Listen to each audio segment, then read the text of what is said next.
Hello Chappets, today I'm going to be looking at a card game which plays a bit like Magic the Gathering, has the look of an elegant chess set and kind of feels like you're playing a Game of Thrones. That game is called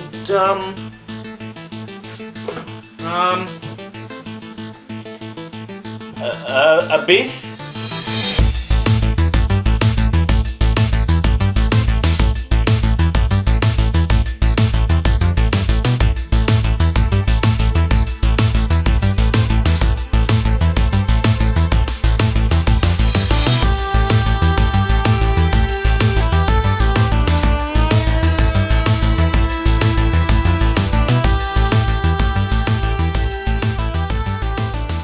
No, this game is not called Abyss, it is actually called Ortus Regni, which you can just read there. I just want to show you the interior of the box because this game has been made with love. First you start with this sheet of tracing paper, just like a box of chocolates. Totally pointless, but it just adds an air of elegance. You'll probably hear that word a lot from me, elegance. Okay, you have the rule book, which is a nice chunky book with chunky paper, and the paper is not embossed, but it is grained. Every page is nicely laid out, simply laid out. All the rules are explained clear as crystal, Evian water. I couldn't think of anything there. And as you can see, it's all beautifully, it reflects in the light, and oh, gorgeous. You have this quick reference sheet. You have these two tapestries which explain what the cards do. So at the beginning you'll use this quite a bit, but after a while you won't need it at all. You will have several decks of cards. You have this lovely leather pouch, and it does feel spanky. You have these beautifully carved out wooden counters. You have this is probably the most elegant sand timer I've seen in a board game. I'll tell you what, you probably can't pick it out on the camera, but you pick this up and you hold it and you look at it, it's so, you know, it doesn't look cheap and cheerful. And then you have two decks of cards for the two players, and they come in these lovely wooden sets. Now let me show you how the game plays.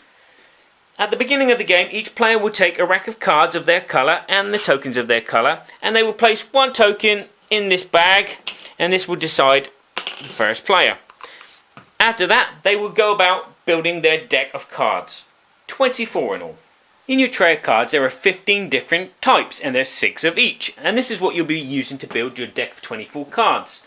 There are some suggested decks that you could build, or you can just build to your heart's content. Now the 15 cup of cards compile of 3 different categories. You have building cards, you have face cards, and you have political cards. Now the building cards are exactly what they are. They are your fief, your fief. You build them and you can get powers to recruit armies, and you can also have the churches which give you powers in battle sometimes. Your face cards you can use to be lords of castles and use those to fight your battles with. You can also send some of these cards away as emissaries to the Vikings to help them fight for you. You can also use these guys in challenges, as in a joust. Then there's your political cards, and they are used to kind of sabotage your opponent, or they help you out, or they block a sabotage. Or if you've got enough banners, you can become king, which gives you an extra force in attack. So out of this lot, you make a deck of 24 cards. And these other cards you don't need, so you might as well just go. And these 24 cards represent your life. When there are no more cards for you to draw, your life is ended and it is game over. But don't worry, there is a way of getting cards from your discard deck back into your deck. Your palace is your starting card. There's only one of these, but you can build castles as well. Each palace and castle is a fief, a fief. If you lose all your palaces and castles, it is game over. And then obviously you put your tokens here on the side because you're going to need them. At the beginning of the game, you'll choose who the first player is by randomly taking a cube out of the bag. Let's say blue is the first player, and then red is the second player, and then we have the Vikings as the third player. Yes, they are a random element in this game. Okay, you set up these 3 decks of cards. You have your battle cards, your joust cards, and your recruitment cards. You also have this card here, which was the King's title. You can try and claim that. Right, then players will draw up a hand of 5 cards, and the game will start. On your turn, you can have 1 action. Now, these actions mainly will just be putting a card into play. To finish your turn, you just simply draw another card. Simple as that, this game is. Okay? But the thing is, all the cards have no text on them, but they have so much information to do. So I'm not going to be able to go through every single card and every single rule in this game, because there is a lot. Okay, so I'm going to start with some of the building cards. Now, for example, a field. If I play my field, I attach it to my fief there. And what will happen is, as soon as I attach a field, I can draw and recruit a card. Now, this is a knight card, which gives me an attack of 2 and a defense of 1. And that gets put into my reserve secretly. You can't see it, it's off camera. Okay.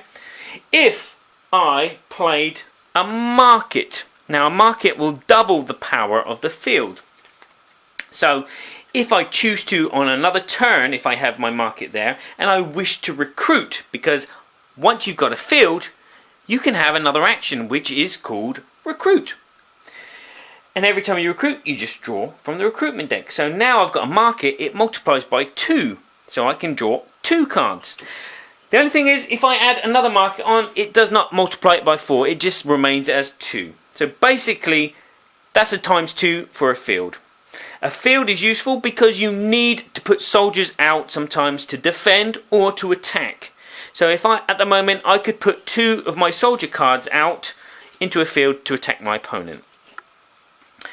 There are castles. Castles are like palaces, and you can build things onto them. So I could put a market on there. They are 2 separate elements. So someone could attack here, or someone could attack there. What else do we have? We have churches. If I have a church in one of my fiefs, okay, this will determine the balance of power. There are certain cards which will say that a battle will be won by the player who has the most churches. They're called the church decides. Now, if you've got a lot more churches than the other, you decide who the victor of a battle is, which is a wonderful thing, but they're very rare. And because there's churches, there is also a cathedral. Now, yes, you'll have 6 cathedrals in your deck. Well, maybe not 6 cathedrals in your deck, but only 1 can be in play in the whole game. So you can have 1, or your opponent can have 1. You both can't have a cathedral. And that gives you overall power. And that stops a player from bequeathing their earldom. I keep saying kingdom, but it's earldom. So they can't basically take their diffuse deck. Diffuse is a French word, say the English word, which is discard pile. They can't take their discard pile and put it back into their deck. Let's talk about the face cards. Now, these 5 face cards can be lords, apart from a mercenary. A mercenary can never be made a lord. When you have a mercenary, you play him out in the field, and he doesn't need a field to be fielded in. So I could still field 2 soldiers there to attack, if needed be. The good thing about a mercenary as well is he can also host his own 1 army. Problem is with him is he can be corrupted by your opponent and taken away. So the other 4 can be made lords. So you have a champion, he can be made a lord of a castle or a palace. You have a monk that can be made a lord. You have a vassal that can be made a lord. And you have a prince that can be made a lord. Now let's talk about the prince. The prince can become you basically. So there's your discard pile. There's your deck. What will happen is if you want 1 turn, 1 action, you can play a banner. And you can say, I'm going to bequeath my kingdom to my prince son there. You put those cards in the discard deck. You get your discard deck. You get your deck. You mix it back in. And now you are the prince lord. And so you've extended your life. That's useful, isn't it? Now, the monk and the vassal. These guys, they're both very good at becoming lords, but they are even better as emissaries to the Vikings. you can send a vassal to the Vikings. When you do so, you take one of your cubes and you put it in the bag. If you send a monk over to the Vikings, you can put 2 cubes in the bag. And every time you send an emissary, you have to advance the time of the Vikings, because the Vikings are coming. They haven't arrived yet, okay? And when they eventually arrive, what will happen is you take out a cube randomly from the bag, and that player can then decide who the Vikings are going to attack. These are the political cards that can be played. Okay, they're very simple. This one is very, very simple. It's a feast. You basically just draw 2 more cards and add them to your hand. The banner, as I've shown you, you can bequeath your kingdom to your prince lord with it. You can also throw one down and instigate a joust with an opponent. Now a joust is basically you wager one of your bits of land with theirs, and then you do a kind of rummy. I'll show you a bit later. The other thing you can do with that is you can just throw that down in front of you. And if you have another one, you can throw that down in front of you. Now, if you have 2 in front of you, or 2 more than every other player, you can claim the title of the king. And when you're the king, you can place your kingliness out in the field with one of your reserve cards, and they can be used as an army to fight against your opponent. And the good thing about the king is he does not die. So that's the banner. Then you have these 2 dudes. You have treachery, which is this one here. Now, treachery can be played 3 different ways. You can use it to assassinate a lord, or you can use it to remove cards from your other player's hands, or you can use it to remove a mercenary. There is this card here as well, the intrigue card. Again, you can use this to steal a property from a fief, or you can use it to remove army cards from the reserve of another player, or you can use it to steal a mercenary and get him to work for you. Now all you have to do with these cards is just play them in front of you. And your opponent, all they have to do to stop this act of treachery or this act of intrigue is they just have to throw the ally card down, and that will block. But there's a way to stop the block. If your opponent decides that they want to play a bit stronger, they can play a vassal on their intrigue or treachery card, and that will make it a +1 against your ally card. But then again, if you've got a vassal as well, you can make it a +1 as well to block it, which will nullify. And this can carry on as many times as you've got vassal cards, and eventually someone will win or lose. The Vikings are approaching every turn, so after the first player is gone, the second player is gone, you advance a black token. First player, second player, black token. First player, second player, black token. If there's a battle between the first and second player, you place the white token. So when it's the Vikings go, you put it back.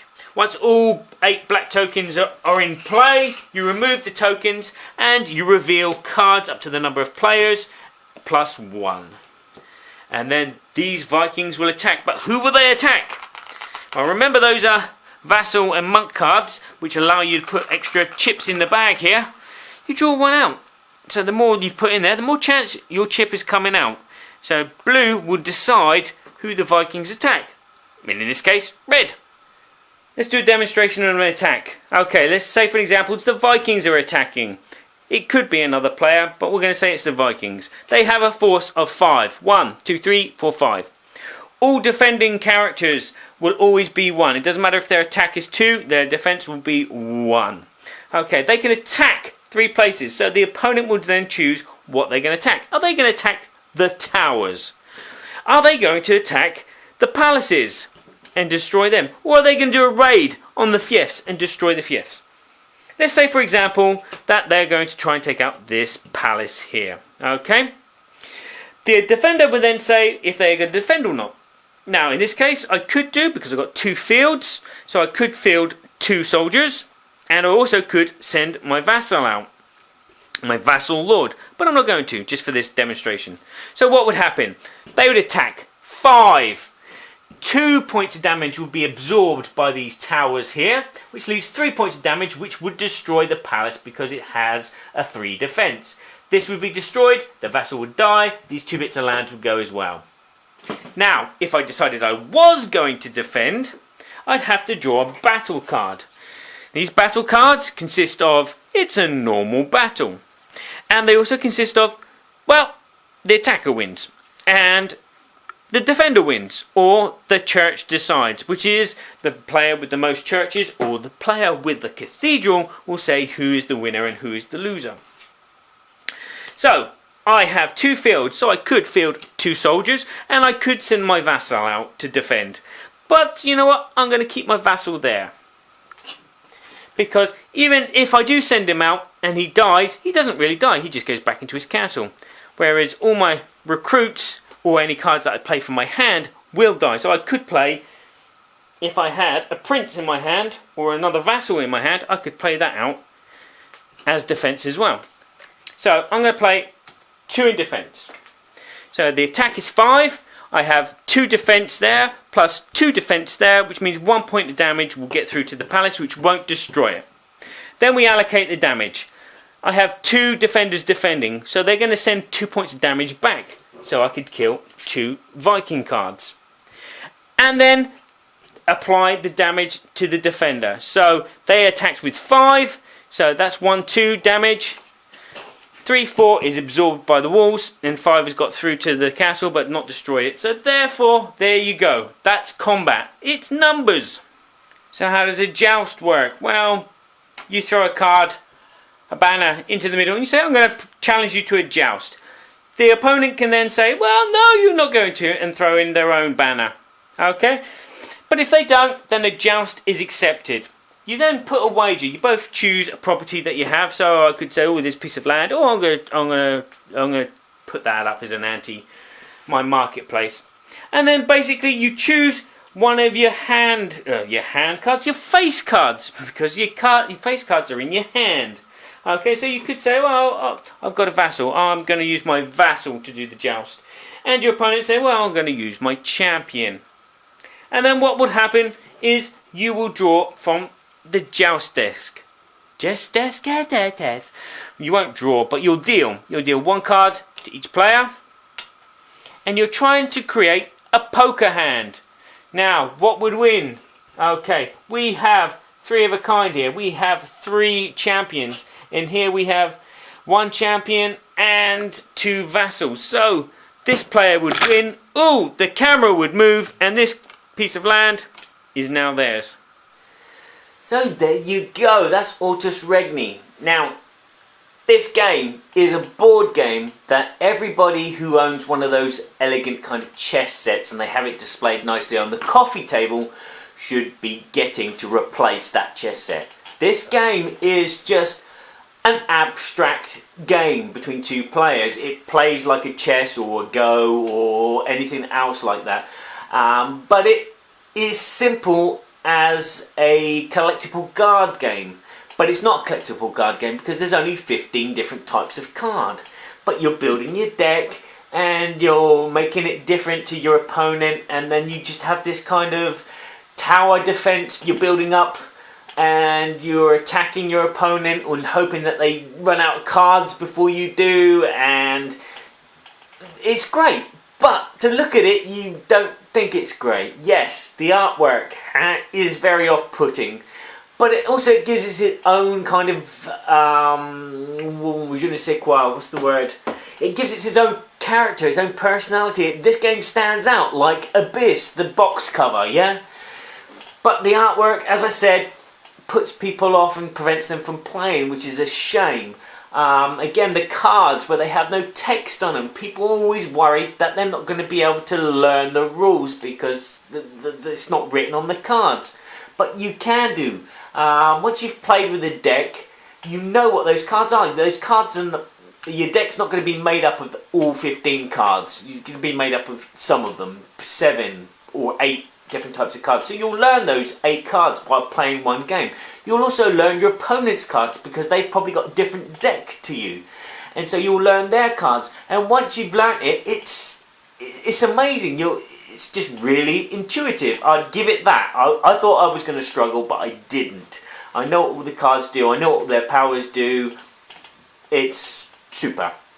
For those of you that are worried, you can actually buy these decks here, and these decks have the text on them, and they're basically a built-up deck of 24 cards, and as you can see, they explain everything on them, what each card does, what their power is, what their strength is.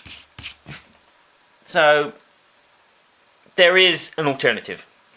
But like any deck building game, the problem's going to be in what you draw, because you're only drawing one card at a time, so the luck of the draw can really swing the game your way. That is the only downer, but that's like normal kind of CCGs and deck building games. But the thing is, the game doesn't take that long to play. You can play probably for 10 minutes, you can play for 30 minutes, and then afterwards you rebuild your deck. And that's the good thing. There's this kind of like meta game in between the game, as you try to like outthink your opponent, like rock, paper, scissors, dynamite and Vulcan.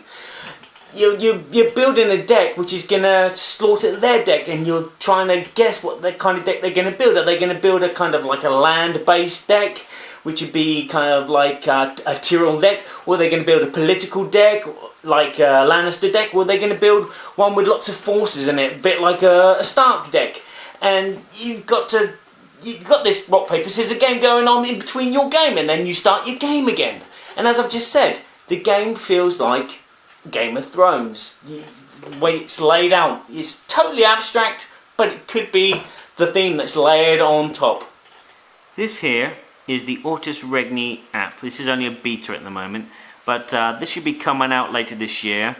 And as you can see, it's a big 4-player game I've got going here, and you can play online or offline. And it's just a simple point and click. It's as simple as solitaire on your computer. Although, yeah, it is a computer, not an app or an iPhone. But you can play it on an iPhone or an iPad. So look out for this later this year. And as I said, 4 players. So as you see from the digital version, you can play 3 or 4 players. So why can't you do it with this? Well, you can with this expansion, which gives you 2 other decks of cards. A yellow deck and a green deck. And as you can see, they're not open because nobody wants to play this game with me, which is a shame because this game plays better with 3 and 4. When I play on the computer, your options are open. And then I think about the possibilities of playing with human players and being able to negotiate and say, I'm not going to attack you, I'm going to leave you alone because you haven't got any good cards in front of you at the moment, which is a shame. And then when you gain control of the Vikings, throw them at them! Evil, eh? A positive about cards having no text. There is plenty of room for expansions. Just think, you could change the rules of the cards yourself. But if an expansion comes out, and it may be just an expansion of 2 or 3 extra cards, you can integrate new rules with these cards to make those cards more powerful and give you even more avenues to win. Which is great because there is a lot of ways to win in this game. There's different roads that you can go down. But to add more to it would be fantastic. This is in the box, but it doesn't say anything in the rules of what it does.